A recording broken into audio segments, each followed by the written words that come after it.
आउज़ुबिल्लाहिमिनश्शैतानिर्रजीम बिस्मिल्लाहिर्रहमानिर्रहीम। अस्सलाम वालेकुम क्लास 10 आज का कंप्यूटर का लेक्चर नंबर 6। हमने स्ट्रिंग फंक्शंस को स्टार्ट किया था, जिसमें लास्ट लेक्चर में मैंने आपको लेफ्ट, लेंथ और राइट फंक्शन के बारे में पढ़ाया था। अब हम आज उन्हीं फंक्शंस को आगे कंटिन्यू रखते हैं और आज का जो पहला फंक्शन है हमारे पास वो है मिड फंक्शन। मिड का मतलब दरमियान होता है और इस फंक्शन का जो काम है वो ये है कि हम किसी भी स्ट्रिंग के दरमियान में से कोई हिस्सा अगर निकालना चाहते हैं, किसी हिस्सा को प्रिंट करना चाहते हैं, किसी एक पार्ट को मिड से या स्ट्रिंग के किसी भी हिस्सा से उसको बाहर प्रिंट करना चाहते हैं, तो उसके लिए हमारे पास जो फंक्शन यूज होता है उस फंक्शन को हम कहते हैं मिड फंक्शन। अब इसकी अगर डेफिनेशन रीड करें तो डेफिनेशन में बताया गया है mid function is use to get the specific part of a string. जो हमारे पास कोई भी स्ट्रिंग है, उस स्ट्रिंग में से कोई भी स्पेसिफिक पार्ट, कोई एक मखसूस हिस्सा, तो किसी भी स्ट्रिंग में से एक मखसूस पार्ट को हासिल करने के लिए यह फंक्शन यूज किया जाता है। The syntax of this function is as follows. ये इसका सिंटैक्स है, जिसमें हमने वर्ड लिखना है मिड, मिड के आगे हमने सिंबल डालना है $, और ब्रैकेट के अंदर STR कामा S कामा E।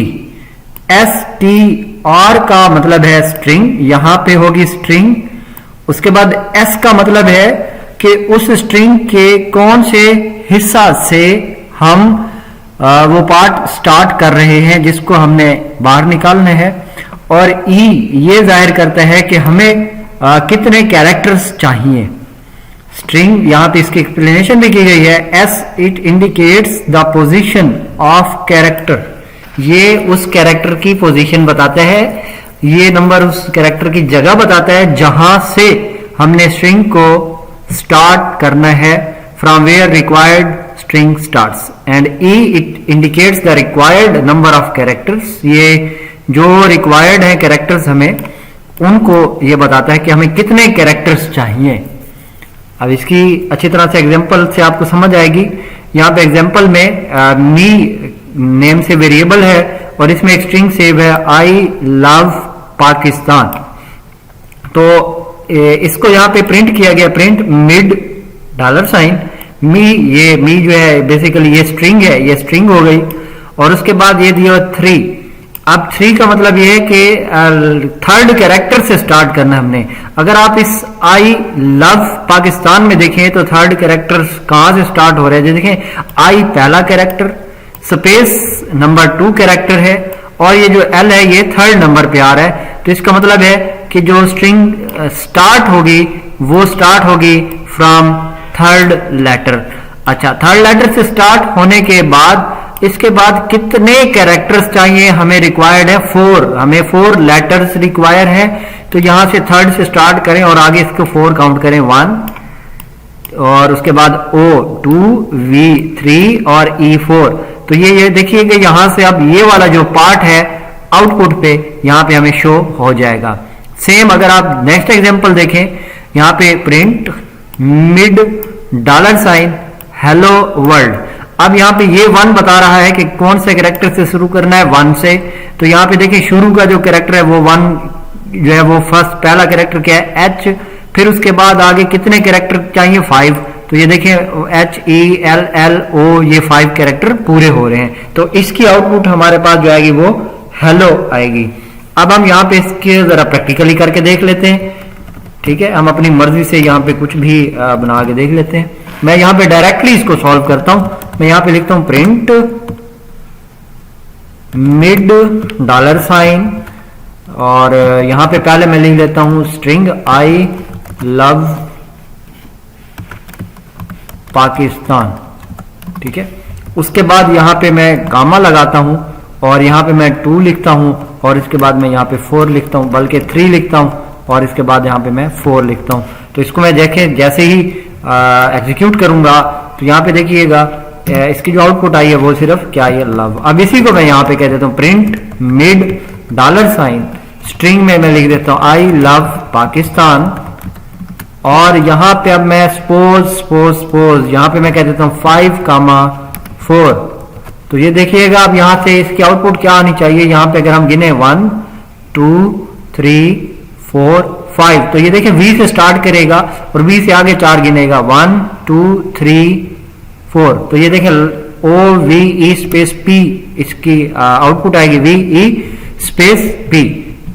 तो ये देखें इस तरह से ये फंक्शन काम करता है। सेम अगर यहाँ पे हम लिखते हैं print mid $, hello space world, और उसके बाद यहाँ पे ये कामा इसमें मैं कह देता हूँ सपोज 3,7। तो अब यहाँ पे आउटपुट देखिएगा LLO स्पेस WOR। तो ये हमारे पास फंक्शन है मिड फंक्शन, और मिड फंक्शन इस तरीके से वर्क आउट करता है।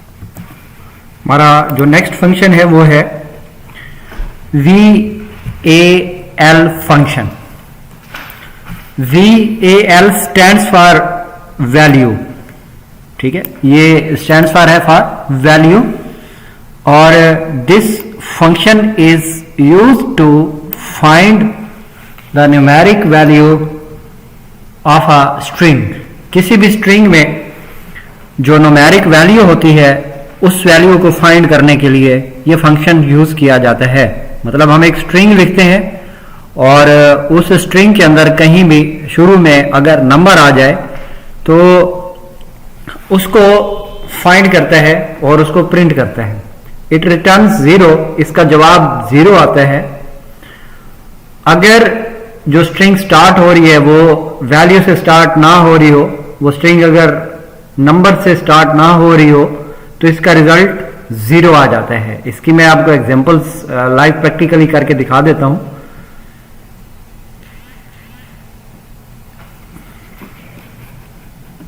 हम यहां से इसको क्लियर करते हैं और इसकी जो एग्जांपल है VAL फंक्शन की,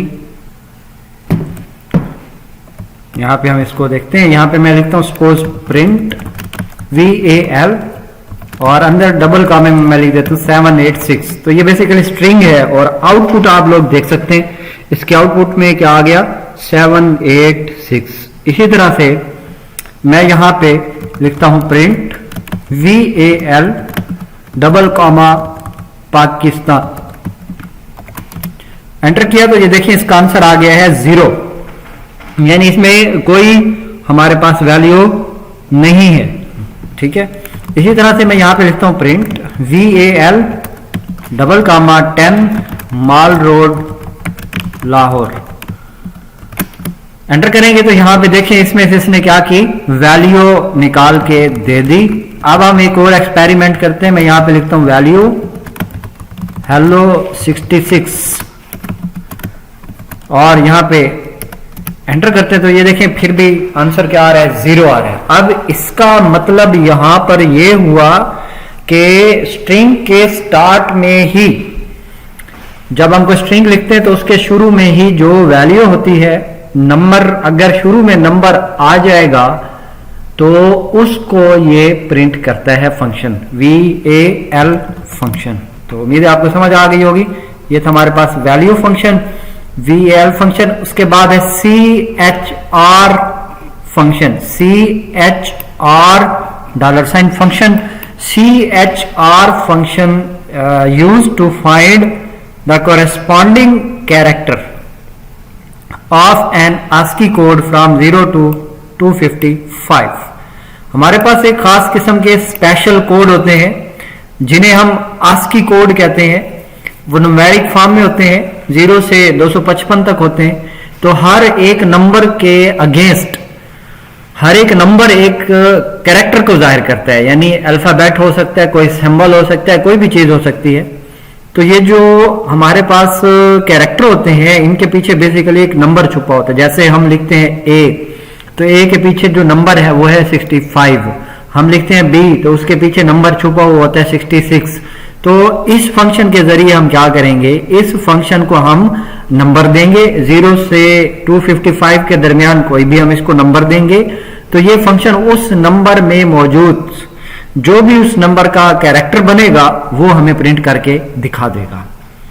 अब इसके एग्जांपल यहाँ पे हम देखते हैं, जैसे यहाँ पे एग्जांपल लिखे एंटर आस्की कोड को फिलहाल सेव कर रहे हैं वेरिएबल ए में, और फिर प्रिंट करेंगे कैरेक्टर, और उसके ए के अंदर जो भी नंबर होगा उसको ये कन्वर्ट कर देगा इनटू रेलिवेंट कैरेक्टर। तो जैसे सपोज हम कहते हैं एंटर आस्की कोड, तो हमने आस्की कोड एंटर किया वो है 66, तो 66 के अगेंस्ट जो नंबर कैरेक्टर जनरेट होगा वो होगा बी, दैट इज बी। जो अब इसी तरह से अगर हम यहाँ पे 67 एंटर करते हैं तो यहाँ पे आंसर आ जाएगा सी।